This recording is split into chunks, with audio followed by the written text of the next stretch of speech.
अयोध्या के आरटीओ विभाग एवं फाइनेंस कंपनी के द्वारा हुए फर्जीवाड़े का वरिष्ठ अधिवक्ता मार्तन प्रताप सिंह ने किया खुलासा। खबर विस्तार से। मामला अयोध्या के परिवहन विभाग एवं फाइनेंस कंपनियों के द्वारा हुए फर्जीवाड़े का है, जहां पे कूटरचित साजिश के तहत परिवहन विभाग ने टोटल 14 ट्रक मालिकों के खिलाफ 11/7/2020 में मुकदमा पंजीकृत करवा दिया था, जिसमें मुख्य अभियुक्त प्रमोद कुमार यादव की जमानत न्यायालय के आदेशानुसार उनके वरिष्ठ अधिवक्ता मार्तन प्रताप सिंह ने आज दिनांक 17/12/2025 में करवा दिया।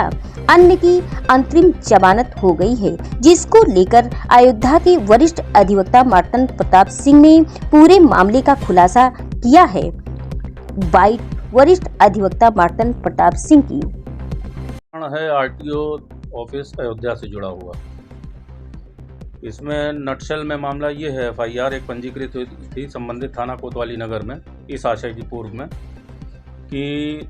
ये ट्रक मालिक, उसमें कई नामजद 14-15 लोग उस एफआईआर में हुए। उसमें कई ट्रक मालिक और उसके गारंटर और संबंधित फाइनेंस कंपनियों के manager finance company Shriram finance और चोलामंडलम फाइनेंस के बैंक मैनेजर लोग। अपराध इस मामले से संदर्भित है कि जो मुलजिम ट्रक मालिक लोग हैं, इन लोगों ने इस फाइनेंस कंपनियों से ट्रक फाइनेंस कराया श्रीराम और चोलामंडलम वगैरह से, और फिर उसके बाद बिना पैसा अदा किए फाइनेंस कंपनी का इन्होंने फर्जी और कूट रचित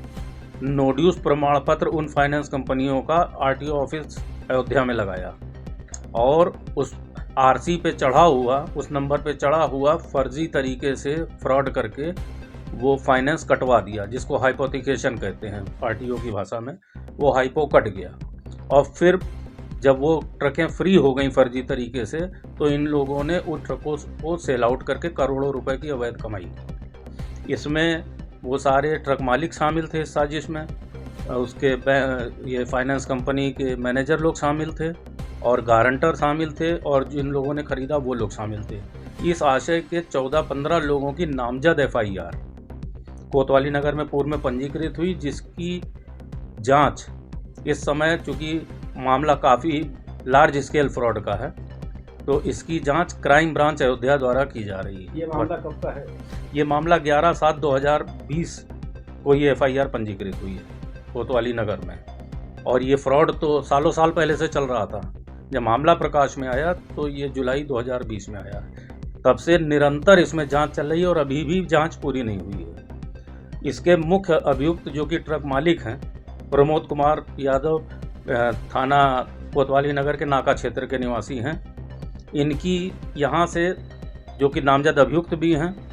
इनकी यहाँ से जिला जज महोदय के यहाँ से, एडीजे फर्स्ट के यहाँ से इनकी रेगुलर बेल हो गई है। और उनकी बेल इस आधार पर हुई है कि उसमें मैंने ये तर्क दिया कि इसमें ट्रक मालिक का कोई दोष नहीं। ट्रक मालिक ने फाइनेंस कंपनी को पैसा अदा किया और वहाँ के मैनेजर लोग ने एक फ्रॉड और कूट रचित पैसा उन्होंने खुद रख लिया और अपने यहाँ का नोड्यूस फर्जी प्रमाण पत्र दे दिया। और उसके बाद आरटीओ, सवाल ये पैदा हुआ कि आरटीओ ने एफआईआर क्यों लिखाई। आरटीओ ने एफआईआर इसलिए लिखाई कि अगर कोई फर्जी कूट रचित नोड्यूस प्रमाण पत्र ट्रक मालिकों द्वारा दिया भी गया, तो ये आरटीओ का मैंडेटरी प्रोविज़न है कि उस नोड्यूस प्रमाण पत्र का संबंधित फाइनेंस कंपनी से वो रेगुलर जांच कराएं और इस आशय की आख्या प्राप्त करें कि ये नोड्यूस प्रमाण पत्र असली है कि जाली है कि फर्जी है, फाइनेंस कंपनी को उसका पैसा मिल गया कि नहीं मिल गया। उसके बाद ही जब वहाँ से कंफर्मेशन आ जाती है, उसके बाद ही यहाँ से इनका हाइपो कटता है, फाइनेंस कटता है, और तब वो ट्रक की आरसी फ्री होती है, तब ओनर उसको सेल आउट कर सकता है। लेकिन इस प्रोसीजर को आरटीओ संबंधित द्वारा फॉलो नहीं किया गया, ना तो उनके द्वारा ना संबंधित कर्मचारियों द्वारा। और जब इस मामले का खुलासा काफ़ी लार्ज स्केल फ्रॉड होने के बाद हुआ, तो इन्होंने सरसरी तौर पर अपने को खुद को बचाने के लिए आरटीओ प्रशासन अयोध्या ने और अपने कर्मचारियों और अहलकारों को बचाने के लिए सारा दोष ट्रक मालिकों के ऊपर मढ़ दिया और उनको नामजद मुलजिम बना दिया। इनके इस नामजदगी के विरुद्ध मैंने माननीय उच्च न्यायालय की शरण ली मेरे मौक्किल ने, जिसका नाम प्रमोद कुमार यादव है, जो कि मुख्य अभियुक्त है। वहाँ से सेम डे बेल के डायरेक्शन लेके मैं ऑनरेबल हाई कोर्ट का मैं हाजिर हुआ और बिना जेल गए मेरे इस तर्क को मान के और प्रथम से दृष्टिया न्याय संगत मानते हुए बिना जेल गए हमारी इतनी बड़ी धारा में अपने लार्ज स्केल फ्रॉड में मुख्य अभियुक्त की बेल यहीं से एडीजे फर्स्ट महोदय द्वारा कर दी गई, जबकि सारे को एक्यूज की यहाँ से एंटीसिपेटरी बेल खारिज हुई थी और उन लोगों की बाद में माननीय उच्च न्यायालय से एंटीसिपेटरी बेल हुई, लेकिन रेगुलर बेल मात्र और मात्र इस गैंग लीडर की और यहीं से हो गई, वो भी बिना जेल गए, जिससे आरटीओ की कहानी को गहरा झटका लगा है और अब प्रबल संभावनाएं बन गई हैं आरटीओ के कर्मचारियों और स्वयं आरटीओ के मुलजिम बनने की इस प्रकरण में। आरटीओ विभाग द्वारा कितने लोगों के खिलाफ एफआईआर दर्ज कराई थी? आरटीओ ने कुल